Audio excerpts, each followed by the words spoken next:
Buenas tardes.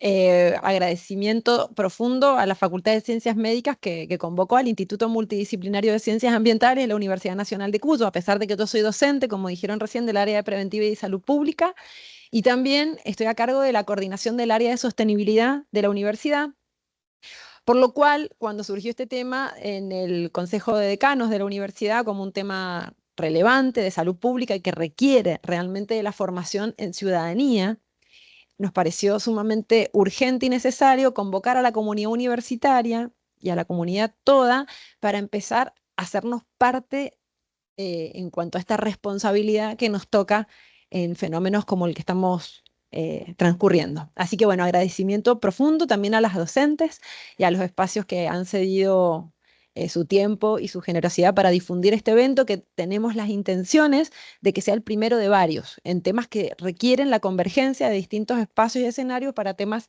realmente que hacen, en este caso específico, a la salud pública, pero desde el concepto de la sostenibilidad a la ciudadanía global responsable, porque algo que ver tenemos con todo esto que está pasando. Fíjense que la primera foto que les quiero compartir y por qué el título que pensé para compartir hoy con ustedes, la crisis planetaria y sus devenires, ¿no? Esta imagen fue la imagen en el año 2022 que tomó la Organización Mundial de la Salud para hacer referencia al Día de la Salud que se celebra el 7 de abril, y post pandemia cambiamos muchas maneras de ver el mundo, de ver el planeta y de repensar cuál es nuestro rol y cuál es nuestro posicionamiento como seres humanos, como parte de este gran ecosistema en este planeta, ¿no? Entonces, la OMS en el 2022 propuso dentro de su lema nuestra salud, nuestro planeta, tratando de que reflexionáramos, tratando de interpelarnos qué parte tenemos de conciencia y de responsabilidad en pensar una sola salud planetaria que va a interferir simbólicamente y profundamente en la vida de todos los seres vivos que habitamos este planeta, y en este caso en particular y en este taller vamos a concentrarnos en la salud humana, ¿m? Y en por qué estamos donde estamos. Entonces quise compartir esta imagen porque me parece sumamente pertinente para el tema que hoy nos convoca. ¿Y por qué crisis planetaria? Porque justamente desde el saber de la sostenibilidad estamos de acuerdo, el aparato científico, por decirlo de alguna manera, que estamos como humanidad atravesando una gran crisis planetaria que va a tener tres grandes componentes que también son críticos. Uno es la pérdida de biodiversidad, que va a ser uno de los temas que hoy se van a abordar. El segundo, los efectos y las grandes concentraciones de distintas contaminaciones que van a modificar los distintos ecosistemas planetarios. Y el tercero, y no menor, y más vigente que nunca, y que de alguna manera hace, y es el que voy a tratar con mucha humildad y con mucho respeto, tratar de abordar en los poquitos minutos que tenemos, que es el cambio climático o la crisis climática, como nos gusta también mencionarlo, porque es una crisis, es una realidad. Y toda esta crisis planetaria que estamos atravesando como humanidad es el gran caldero que hace que suceda lo que hoy está sucediendo, así como también surgió la pandemia de SARS-2 que atravesamos hace muy poquito. Entonces, estas situaciones van a ir aconteciendo y es necesario que empecemos a entender ese complejo sistema del cual somos parte y del cual tenemos mucha responsabilidad en sus desequilibrios. Entonces, por ahí viene un poco el planteo que les vengo a traer, a compartir con ustedes, que van a ser más que nada reflexiones en la antesala de Ceci Domínguez, que ya va a ir a hablar del vector, va a ir a hablar específicamente de lo que tenemos que enfrentar. Bueno, quise empezar con la primera imagen. Estas imágenes son preciosas de este sistema planetario, de este planeta. Un planeta que tiene, miren esos números, esa cantidad inimaginada de años, ¿m? Donde no se nos ocurre pensar que hay algún elemento en este planeta que tiene esa cantidad de años, o sea, esa antigüedad. ¿M? Y es un planeta que con su evolución fue encontrando su equilibrio, ¿m? Fue evolucionando hasta que aparecimos aquí, los seres humanos, en esta viñeta que me encanta, que es muy simbólica y que justamente lo que quiere de alguna manera es que, bueno, esto está haciendo cualquier cosa. Pero voy para cualquiera, ¿eh? Ahí está, listo, no lo toco más. Esta viñeta, la de la derecha, quiere simbolizar justamente en estas eras geológicas, en estos años de nuestro planeta, a dónde aparece en ese suspiro suspiro de segundo el ser humano, ¿no? O sea, como que en esta gran análisis de esta línea del tiempo, que también los seres humanos lo vemos como algo lineal y sin embargo es algo cíclico, el ser humano viene a aparecer allá arriba, hace en un suspiro de tiempo. Y también las tendencias mundiales nos están marcando que el crecimiento de la población es exponencial. En algunos lugares está teniendo distintos indicadores, distintas bajas, pero la tendencia es que cada vez en el mundo somos más y más almas. Fíjense en la viñeta del lado izquierdo, era una estimación que había sacado las Naciones Unidas hace nada más que 10 años atrás, y estimaba que para el 2030 íbamos a ser 8.500 millones de almas. Les cuento que en el 2024 ya superamos las 8.100 almas. O sea que al 2030 vamos a ser muchos más de los que se estimaban. ¿Ah? Entonces, en este sentido, si analizamos este planeta añoso que encontró o pudo evolucionar y encontró cierto dinamismo, pero aparecemos nosotros, los seres humanos, con una dinámica poblacional bastante interesante y sobre todo con una sed de energía o de servicios ecosistémicos o de recursos naturales bastante interesante también, que ejerce unas presiones enormes, profundas y significativas en este sistema o en este equilibrio planetario, ¿no? Entonces, les quiero simbolizar, bueno, ahora no me da bolilla, ¿bien? Ahí está, no. Les quiero simbolizar, todos hemos escuchado hablar de los grandes impactos cuando hablamos de crisis climáticas, generalmente tendemos a pensar en todas cuestiones negativas, las presiones negativas que hemos ejercido como civilización en el planeta. Y estas son formas de simbolizar esas presiones. Para los que algunos no han visto una imagen parecida, esto es algo así como la simbología de la huella de carbono. La huella la impronta que dejamos los seres humanos en nuestra vida o en nuestro paso por este planeta. Pero esta viene a simbolizar no la personal, la individual de cada una de estas almas que recién mencionábamos, sino el impacto que generan los países en este paso. Y esto quiere decir el impacto que se genera en cuanto al uso o la explotación, y a veces excesiva, de servicios ecosistémicos o de recursos naturales. Son cosas distintas, pero para el sentido al cual quiero que nos acompañemos en el razonamiento, vamos por acá. Fíjense que Argentina está acá. O sea, no somos tan sencillitos, ¿eh? Está aquí, en un callo, como si fuese un callo plantal. ¿Vieron que esos callos duelen? Bueno, cuando empezamos a analizar los datos de Argentina, duelen muchísimo, porque nosotros no somos tantas almas. Sin embargo, el impacto que producimos, vamos a ver algunos números, esto para empezar a pensar, a empezar a aprender este fogón que hoy nos convoca y nos hace un poco interpelarnos y reflexionar. Los callos más grandes las simbolizan los países que tienen una huella de carbono mucho más profunda. En este caso, la naranja es la de China y la verde del talón es la de Estados Unidos.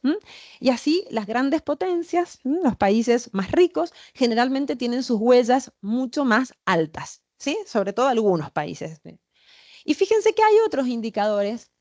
Este es el día del sobregiro. ¿Lo han escuchado alguna vez, al día del sobregiro? Bueno, el día de sobregiro es una estimación también que se hace de esta misma huella de carbono, pero teniendo en cuenta otros patrones, que son la superficie que necesitamos cada uno de los habitantes de un territorio para satisfacer las necesidades. Las necesidades relacionadas a los consumos, no las necesidades posibles o las deseadas, sino las relativas al consumo. Para esto también hay un cálculo por nación. Esto estamos hablando de que son datos generalmente de países que reportan a las Naciones Unidas, datos occidentales, por decirlo de alguna manera, que también hace un tipo de reflexión. Y fíjense que otra vez esto simboliza los 12 meses del año, ¿sí? Y este paso de los distintos países con sus consumos, sus necesidades, vistas desde el punto de vista económico, teniendo en cuenta la base territorial, como yo les decía. Fíjense que Argentina realizó su sobregiro, al igual que Sudáfrica, en la misma fecha, el 20 de junio. ¿Esto qué quiere decir? Que Argentina, las personas que hacemos este país, necesitamos cuántos países, cuántos planetas, perdón, cuántos planetas necesitamos para satisfacer las necesidades al día de la fecha, si en el 20 de junio hicimos nuestro sobregiro. Necesitamos 2 planetas. ¿Mm? O sea que no nos alcanzó un planeta para satisfacer las necesidades que están planteadas bajo este patrón de consumo o bajo este sistema de consumo. ¿Sí? Fíjense, el país que más pronto se produjo en el sobregiro fue Qatar, el 11 de febrero. ¿Le suena Qatar? ¿No? Una ciudad muy simbólica con un alto índice de insumos y de servicios interesante. Y fíjense, el país que más tarde va a realizar su sobregiro es Ecuador e Indonesia el 24 de noviembre. Ningún país del mundo alcanza a hacer el sobregiro en el tiempo esperado, que sería un año calendario. No es para decir que está bien o que está mal, sino es para que vayamos entendiendo qué presiones y qué estamos haciendo para satisfacer esas necesidades, que muchas veces son construidas, ¿sí? No, a veces no son las necesarias, sino que son las que el estilo de vida nos va llevando a trascender. El planeta, en promedio, lo cumplió el 2 de agosto ese sobregiro. O sea que el planeta también, en promedio, también necesita 2 planetas en este nivel de consumo. Pero ustedes se preguntarán, ¿pero cómo? Si hay una población muy amplia que todavía eh, pasa hambre, que no tiene acceso al agua segura. 3.000 millones de almas de esas 8.100 no tienen acceso hoy al agua segura, como uno de los determinantes sociales y ambientales más críticos cuando hablamos de salud pública y de saneamiento, ¿no? Entonces, bueno, estos son interesantes planteos para hacernos y empezar a hacer preguntas. Otro análisis, el último que hago de este gráfico, es que si partimos por la mitad, este calendario, por decirlo de alguna manera, vamos a encontrar que en el lado izquierdo, o sea, los países que más rápido completan ese sobregiro son los países más ricos, ¿sí? Y en el lado derecho son los países más pobres. Entonces, también es otra reflexión que nos cabe al momento de poder analizar estos modelos y poder sacar conclusiones para ir viendo dónde estamos. Bueno, otra vez. Bueno, esto solamente es un esquema muy sencillo que me pareció interesante traerlo como la antesala para poder entender esta propuesta de entender los problemas ambientales o los problemas de la sostenibilidad de una manera bastante esquemática, ¿no? Y poder entender que todas estas situaciones que estamos planteando, esta presión que estamos ejerciendo sobre ese planeta, las podemos traducir en causas directas con una gran demanda de recursos para saciar esas necesidades que venimos planteando, un crecimiento demográfico que también lo demostramos en cuanto a sus características exponencial, que conllevan a un aumento del consumo sí o sí. O sea, no hay ecuación que pueda saltar este aumento del consumo. Y que esas causas indirectas que se van a generar va a ser más presión sobre la industria y la minería, la energía, el transporte, la agricultura, el consumo de agua, la pesca y la caza, como todas esas respuestas para satisfacer esas necesidades. ¿Y qué es lo que va a empezar a suceder? Vamos a empezar a ejercer una presión en la biodiversidad sumamente significativa que va a modificar los ecosistemas. Y esos ecosistemas van a repercutir indudablemente, sin lugar a dudas, en nuestra salud. ¿Mm? En este caso vamos a ir viendo abajo algunos ejemplos donde hoy vamos a poder avanzar un poquito en lo que significan los daños en los ecosistemas y cómo va a resultar el equilibrio de esos ecosistemas en pos de nuestra salud.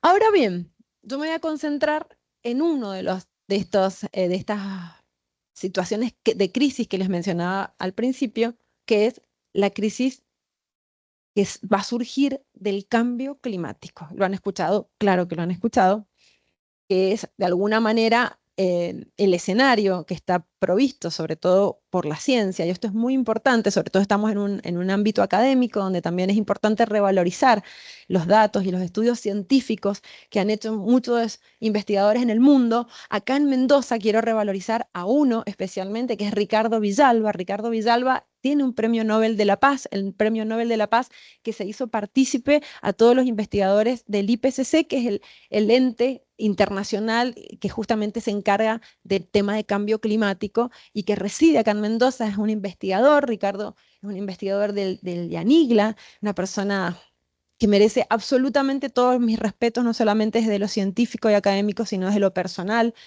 Y bueno, y ellos fueron los encargados y son los encargados de ir marcando este pulso planetario en relación a la crisis climática e ir aportando los datos necesarios para los tomadores de decisiones. Y los tomadores de decisiones, cuando hablamos de esto, tienen que ver con bajadas y políticas concretas que puedan interferir en estos grandes patrones. Fíjense que la definición de cambio climático, se las he puesto en amarillo, dice que son cambios a largo plazo de las temperaturas y los patrones climáticos en los cuales haya evidencia. ¿Cuándo se puede decir que hay una crisis climática? Cuando tenemos evidencia de modificaciones climáticas en periodos de más de 30 años. Y la gran crisis climática se viene analizando, lo vamos a ver en los esquemas que siguen, eh, sobre todo como un gran hito dentro de la línea histórica de las civilizaciones, a través de de las distintas evoluciones que han ido modificando nuestra vida, por supuesto, han ido modificando nuestros estilos de vida, nuestras formas de convivir y demás, pero que también hay que entender que han ido teniendo impactos. Ese gran primer hito, seguro que las juventudes lo tienen bien claro, cuál es el primer hito que marca esta modificación tan grande en lo que son los patrones climáticos. ¿Qué evento histórico? La revolución, la revolución industrial, marca el primer salto. No es que estoy diciendo, oh, es culpa de la revolución. No, no, no. Han sido todas las situaciones que han ido aportando y han ido cambiando esos patrones climáticos. Y a partir de 1950 es donde las estadísticas se dispararon. Se dispararon a un nivel que ya las situaciones de crisis climática son irreversibles. Esto también es interesante tenerlo en cuenta. Habla de los nuevos equilibrios, de los nuevos equilibrios planetarios que hay, que el planeta tiene y debe resolver. Acá las bases, de alguna manera, de esta gran crisis climática van a ser algunas situaciones que no vamos a entrar en detalle, pero para que ustedes lo refresquen, porque sé que muchas veces lo han escuchado, que son el efecto invernadero, los gases de efecto invernadero, que son los que se van a estimar, los que se van a medir, ¿m? Van a tener una equivalencia con el dióxido de carbono para poder estimar cuáles realmente son esos cambios o cuáles son esas situaciones que hay que revertir. El calentamiento global como el gran fenómeno, es como una gran situación que se va retroalimentando, todos estos efectos que estamos mencionando, y se van a medir básicamente en 4 aspectos fundamentales. Lo va a medir el planeta, lo va a medir también nuestro país, que son la generación de energía, ¿sí? El agro, en los cambios de uso del suelo, ahí nuestro país aporta muchísimo, la franja de la industria y la franja de la generación de los residuos. Esos van a ser los 4 sectores que se van a estar monitoreando y a lo cual nuestro país reporta como corresponde después de haber firmado el Acuerdo de París, que son tratados internacionales a los cuales vamos viendo qué sucede.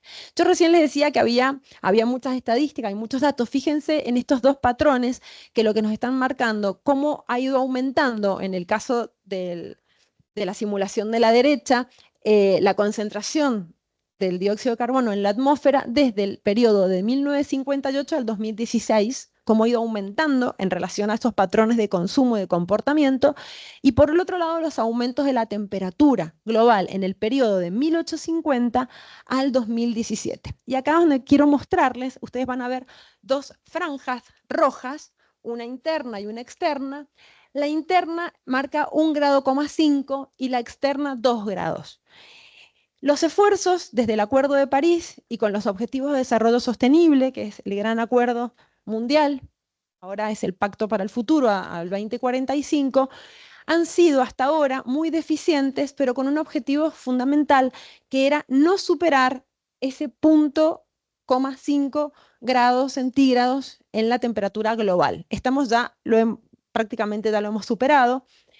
Y la última chance de que estas situaciones no sean irreversibles para la vida planetaria en el equilibrio que lo conocemos, no sea un poco complejo de resolver, son esos 2 grados. Se estima que antes del 2100 lo vamos a haber superado esos 2 grados. Entonces no se tienen muchos indicios, en realidad sí se tienen indicios de los escenarios posibles, prospectivos, y son bastante complejos y bastante adversos. Y ahí es donde nos tenemos que detener a ver cómo vamos a resolver estas situaciones. ¿Cómo se manifiesta el cambio climático? ¿Cuánto tiempo me queda? Poco. 7 minutos. Cambios en la temperatura global, cambios en la precipitación global. Han visto lo que está sucediendo en Valencia, en España. Esto también tiene que ver con analizar ciertos patrones que tienen que ver con el avance de la urbanización, donde se modifican también los territorios, las geografías, y fenómenos como estos están pronosticados muchas veces, pero no con estos fenómenos tan fuertes y con un impacto tan grande en las economías. Cuando hablo de la economía me refiero a todo lo que tiene que impacto en la economía. La salud va a tener un impacto muy grande con la cantidad de funciones, cómo cambian las situaciones cuando tenemos una catástrofe para la cual no estamos preparados. Entonces, esos son los efectos que vamos a tener cada vez más presentes en el planeta. Los cambios en los océanos, que ustedes saben que los grandes reguladores de los patrones climáticos mundiales empiezan por los cambios en los océanos, la acidificación de los océanos, el cambio de temperatura. ¿Recuerdan cuando hablábamos de ciclones y anticiclones en el colegio? Bueno, todo empieza por ahí también. El derretimiento de los glaciares, que va a impactar fuertemente no solamente en la disminución de esas fuentes de agua dulce, sino en los patrones climáticos al modificar océanos, microclimas y demás, y los eventos extremos que hacíamos referencia recién. Algunas palabras que es importante que vayamos resonando tienen que ver con el concepto de vulnerabilidad. ¿Cuánto estamos expuestos? ¿Cómo estamos preparados? Otra palabra importante, resiliencia. ¿Qué capacidad tenemos para poder reponernos, para poder salir adelante? Y eso tiene muchísimo que ver con la salud pública por sobre todo, ¿sí? Bueno, acá les dejo algunos impactos específicos que vamos a ir analizando con la bibliografía. Ahí les he dejado algunos sitios de interés en todas las situaciones que se va a ver manifiestas estas situaciones y nos vamos a enfocar hoy en los temas de salud. Esto es otro gráfico para que vean que también se mapea aquellos países o regiones que están más expuestas a las crisis climáticas y que están ya con una alerta singular. Los países más expuestos son los países insulares. Pero fíjense que nosotros en la región de América Latina estamos bastante en un naranja, sería, ¿no? No se alcanza bien el color, pero estamos en un naranja por ciertas situaciones que también las vamos a ver en otros gráficos. Esto es para contarle que nuestro país aporta al cambio climático el 0,74% de emisiones. Es un valor altísimo, altísimo. Y donde estamos codo a codo con la generación de energía y con nuestro sistema agropecuario. ¿Por qué? Por la gran producción de ganadería. Aporta muchísimas toneladas y toneladas de gas metano por la fermentación entérica del ganado. Pero esto es muchísimo lo que aporta nuestro país. Les dejo las manifestaciones del cambio climático, específicamente en la región de Cuyo, que se van a ver manifiestas en cuanto a los derretimientos de los glaciares, que es un fenómeno que se viene ya anunciando hace mucho tiempo, hace muchas décadas, con la escasez del recurso hídrico. Este año vamos a tener un año diferente, pero no por eso salimos del concepto de emergencia hídrica. Somos una zona desértica donde no tenemos cultura hídrica. Es un problema enorme. Lo estamos viendo manifiesto también en esta situación de contexto que estamos evidenciando y cambios en los patrones hidrológicos que van a hacer repensar nuestra forma de producir, nuestra forma de consumir, discutir matrices productivas, entre otras cosas, que no son temas menores. Acá un esquema que también se los dejo para compartir, que es poder ir analizando específicamente cómo se va a manifestar en la salud esto del cambio climático. O sea, ya no de una manera abstracta, sino concreta. ¿Qué patologías van a empezar a manifestarse en la salud de las poblaciones? Y cómo el sistema de salud, como dice aquí abajo, tiene que estar preparado, como hoy. Tenemos que empezar a prepararnos. Y dos conceptos también, la mitigación y la adaptación como las dos herramientas para enfrentar este cambio climático.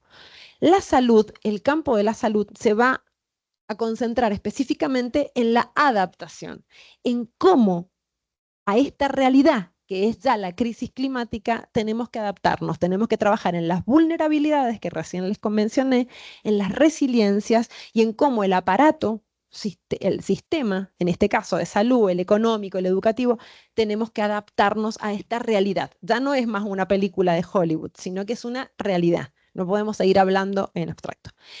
¿Y qué hacemos? Seguimos discutiendo, miren, esta es una escultura que está en Berlín a propósito de la crisis climática, fíjense qué simbólica, que dice políticos discutiendo sobre el cambio climático, así se llama la escultura, ¿no? Y lo que está simbolizando es que ya el agua ya no nos llega al cuello, ya nos tapa, está simbolizando eso, es decir, vamos a seguir discutiendo, vamos a seguir pensando el cómo, no, es hora de actuar, es hora de actuar. Es hora de actuar y cómo. Vuelvo a la misma frase del principio, pensar en una sola salud. Es pensar global y actuar local, esa es otra frase que también usamos mucho quienes hacemos sostenibilidad, Y en este sentido, pensar en este concepto de una sola salud, en cómo el sistema planetario en equilibrio va a tener una retroalimentación y va a tener otra situación frente al concepto de salud humana. Y la última, y prometo que es la última, Patri. ¡Ay, ahora no pasa! Ahí está. Esta foto para mí es sumamente simbólica. Y entonces yo me pregunto, ante nuevos paradigmas, porque estos son nuevos paradigmas que nos interpelan a todos como sociedad, lo que pasa es que tenemos diferencias generacionales. Y hay conceptos que las juventudes nos están empezando a cobrar y a poner en nombres, ¿no? Que es la justicia intergeneracional. En esta foto vemos a dos líderes mundiales, por los cuales no conozco a ninguno de los dos, pero ambos me inspiran y me hacen pensar en que realmente necesitamos nuevos acuerdos para generar esta ciudadanía global responsable. Este señor se llama Antonio Guterres. Antonio Guterres es el secretario general de Naciones Unidas. Y la señorita que está al lado de él y se están tomando la mano es Greta Thunberg. Las juventudes sé que la conocen y la identifican. Greta marcó un antes y un después en la política climática internacional, porque justamente lo dijo, y lo voy a hacer la mímica. Greta dijo, dejen de, así, ¿no? Interpeló a los líderes, a los presidentes del mundo. Presidente porque son casi todos hombres. Em, y les dijo que estaba cansada, ella en nombre de la juventud, de escuchar hablar, hablar, hablar y no actuar. Entonces, es un llamado a la atención muy fuerte, muy poderoso, porque ella habla de justicia climática. Habla de que las juventudes se tienen que hacer cargo de las malas decisiones o de las no decisiones que hemos tomado las distintas generaciones. Guterres dijo dos frases, y con esto sí termino, que para mí son simbólicas. El año pasado se largó una que fue mundial, donde el 5 de junio, que se celebra el Día Mundial del Ambiente, Guterres dijo en su discurso que habíamos superado la era del cambio climático, a lo cual los científicos lo miraron como diciendo, no, se está equivocando, señor, no hemos superado nada. Le dijo, sí, la hemos superado porque estamos pasando a la era de la ebullición. ¿Sí? O sea, como que ya el cambio climático y la crisis climática ya estaba. O sea, ya hemos pasado un gradiente más que es la era de la ebullición. Y bueno, y despertó toda una suerte de discusiones y de miradas adversas. Este año se mandó una que es genial y que supera ampliamente a la del año pasado. Y dijo en su discurso frente a líderes mundiales, dijo, estamos frente a la sexta extinción. Bueno, no sé si a lo mejor también puedes hacer referencia a esto de los temas de biodiversidad. Pero esta vez no sé por qué nos preocupamos, dice Guterres, porque esta vez nosotros no somos los dinosaurios, somos el meteorito, o sea, los seres humanos. Fíjense qué distinto es pensar esto de que nos vamos a extinguir, qué horror, la crisis climática, no hacernos cargo, pero en este caso somos quienes estamos acelerando procesos y generando procesos, somos el meteorito. Entonces, el planeta, después del meteorito, siguió siendo planeta, volvió a encontrar ese equilibrio, volvió a generar nuevos procesos. Pero ahora quienes no van a estar para contarlo, vamos a ser nosotros los dinosaurios, ¿no? Así que bueno, esto era un poco para terminar no tan negativo, sino que yo sigo pensando en que hay vuelta, que hay necesidad de sí o sí pensar global, pero actuar local tiene que ver con hacernos cargo. Y hoy, frente al dengue, necesitamos hacernos cargo, porque todo empieza por acciones pequeñas, por actitudes individuales que van a hacer al bien común, pero que es importante esto, ¿no? Hacernos parte. Este graffiti, por supuesto, no saqué yo la foto, es robado, me lo sacó la Patri, pero no importa. Pero no, la dejé ahí, Cristina, no importa. No sé si lo alcanzaron a ver, es un graffiti que dice, yo creo en un mundo mejor, y alguien muy inteligente tachó en un mundo mejor y termina la frase que diciendo, yo creo un mundo mejor, o sea, yo me hago cargo, yo me hago parte, ya no dejo solamente la responsabilidad en los líderes, en los decisores, sino que me hago cargo, yo creo y me hago parte. Así que les agradezco que se hagan parte, que hoy estén acá. Mi introducción fue muy larga, sé si me parece, pero te daba la antesala ahora para hablar del vector. Así que muchísimas gracias y a por ello, seguimos trabajando, no termina aquí, mis estudiantes ya lo saben.